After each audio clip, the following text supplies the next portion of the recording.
William Swenson, who recently was awarded the Congressional Medal of Honor for his actions on September 8th, 2009. On that day, a column of American and Afghan troops were making their way through a part of Afghanistan to help protect a group of government officials, a group of Afghan government officials who'd be meeting with some local village elders. The column came under ambush and was surrounded on 3 sides. And amongst many other things, Captain Swenson was recognized for running into live fire to rescue the wounded and pull out the dead. One of the people he rescued was a sergeant, and he and a comrade were making their way to a medevac helicopter. And what was remarkable about this day is, by sheer coincidence, one of the medevac medics happened to have a GoPro camera on his helmet and captured the whole scene on camera. It shows Captain Swenson and his comrade bringing this wounded soldier who'd received a gunshot to the neck. They put him in the helicopter, and then you see Captain Swenson bend over and give him a kiss before he turns around to rescue more. I saw this, and I thought to myself, where do people like that come from? What is that? That is some deep, deep emotion when you would want to do that. There's a love there. And I want to know, why is it that I don't have people that I work with like that? You know, in the military, they give medals to people who are willing to sacrifice themselves so that others may gain. In business, we give bonuses to people who are willing to sacrifice others so that we may gain. We have the back, right? So I asked myself, where do people like this come from? And my initial conclusion was that they're just better people. That's why they're attracted to the military. These better people are attracted to this concept of service. But that's completely wrong. What I learned is that it's the environment. And if you get the environment right, every single one of us has the capacity to do these remarkable things, and more importantly, others have that capacity too. I've had the great honor of getting to meet some of these who we would call heroes, who've put themselves and put their lives at risk to save others. And I asked them, why would you do it? Why did you do it? And they all say the same thing: because they would have done it for me. It's this deep sense of trust and cooperation. So trust and cooperation are really important here. The problem with concepts of trust and cooperation is that they are feelings, they're not instructions. I can't simply say to you, trust me, and you will. I can't simply instruct 2 people to cooperate, and they will. It's not how it works. It's a feeling. So where does that feeling come from? If you go back 50,000 years to the Paleolithic era, to the early days of Homo sapien, what we find is that the world was filled with danger. All of these forces working very, very hard to kill us. Nothing personal. Whether it was the weather, lack of resources, maybe a saber-toothed tiger, all of these things working to reduce our lifespan. And so we evolved into social animals, where we lived together and worked together in what I call a circle of safety, inside the tribe, where we felt like we belong. And when we felt safe amongst our own, the natural reaction was trust and cooperation. There are inherent benefits to this. It means I can fall asleep at night and trust that someone from within my tribe will watch for danger. If we don't trust each other, if I don't trust you, that means you won't watch for danger. Bad system of survival. The modern day is exactly the same thing. The world is filled with danger, things that are trying to frustrate our lives or reduce our success, reduce our opportunity for success. It could be the ups and downs of an economy, the uncertainty of the stock market.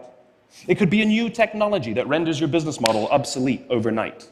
Or it could be your competition that is sometimes trying to kill you. It's sometimes trying to put you out of business, but at the very minimum is working hard to frustrate your growth and steal your business from you.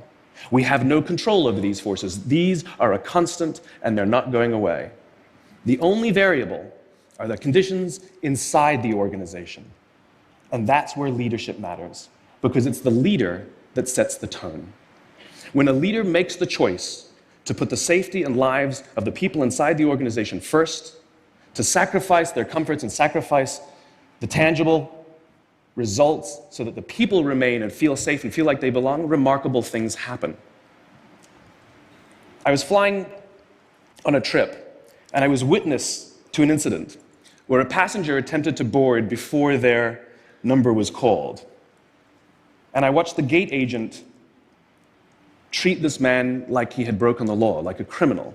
He was yelled at for attempting to board one group too soon.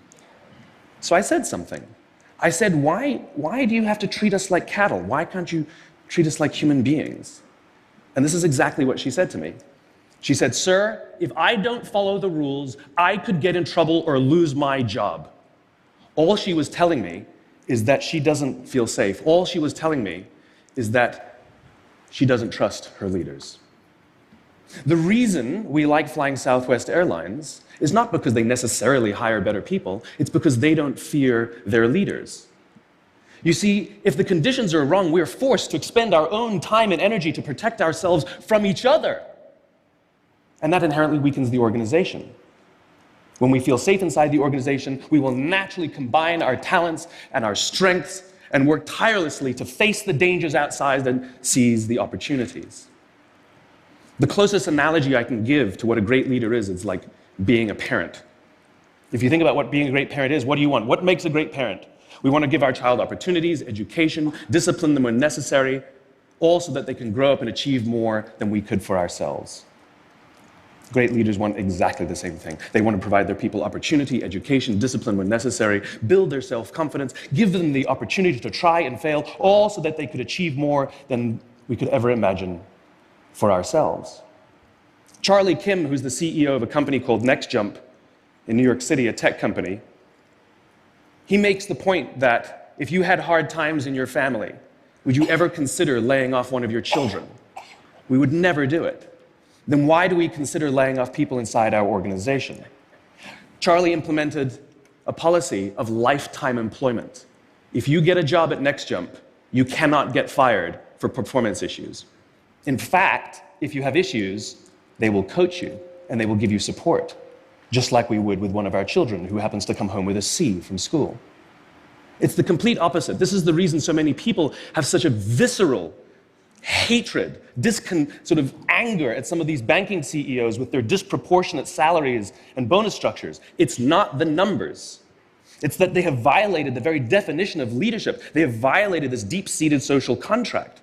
We know that they allowed their people to be sacrificed so that they could protect their own interests. Or worse, they sacrificed their people to protect their own interests. This is what so offends us, not the numbers. Would anybody be offended if we gave a $150 million bonus to Gandhi? How about a $250 million bonus to Mother Teresa? Do we have an issue with that? None at all. None at all.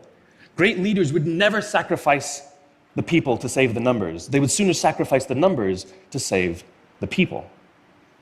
Bob Chapman, who runs a large manufacturing company in the Midwest called Barry Waymiller, in 2008, was hit very hard by the recession, and they lost 30% of their orders overnight.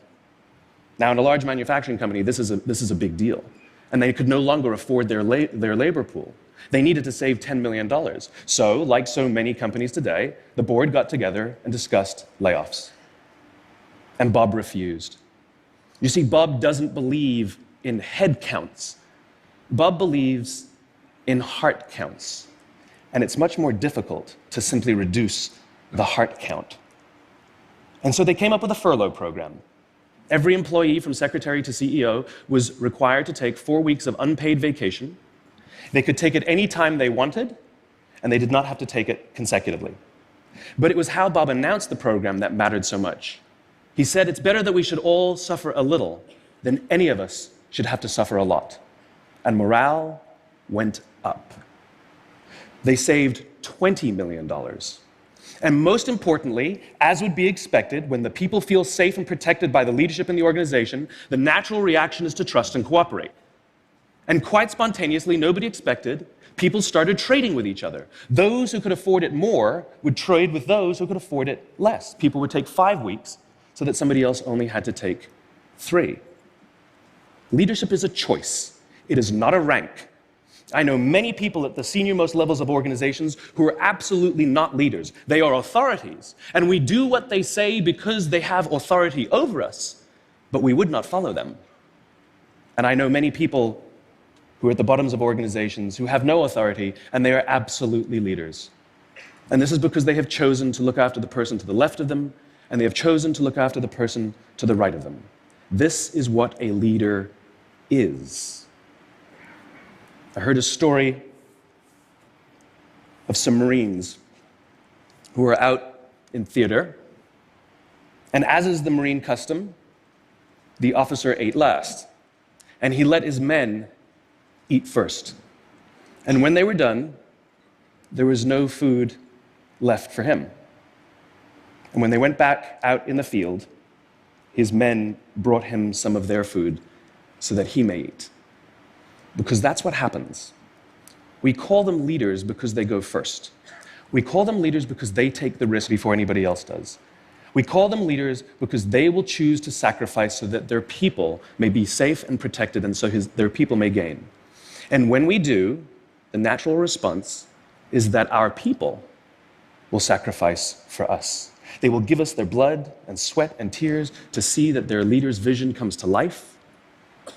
And when we ask them, why would you do that? Why would you give your blood and sweat and tears for that person? They all say the same thing. Because they would have done it for me. And isn't that the organization we would all like to work in? Thank you very much. Thank you.